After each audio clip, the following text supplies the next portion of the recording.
குழந்தைகள் நலன் மற்றும் சிறப்பு சேவைத்துறை மாவட்ட குழந்தைகள் பாதுகாப்பு அமைப்பின் சார்பில் குழந்தைகள் மற்றும் பெண்கள் பாதுகாப்பு குறித்து விழிப்புணர்வு நிகழ்ச்சி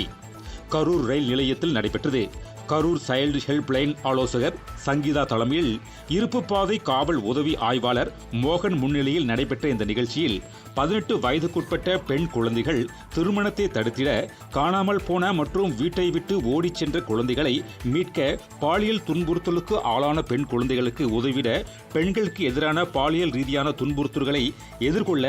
என்ன செய்ய வேண்டும் என்பது பற்றி விளக்கும் துண்டு பிரசுரங்களை வழங்கி விழிப்புணர்வை ஏற்படுத்தினார்.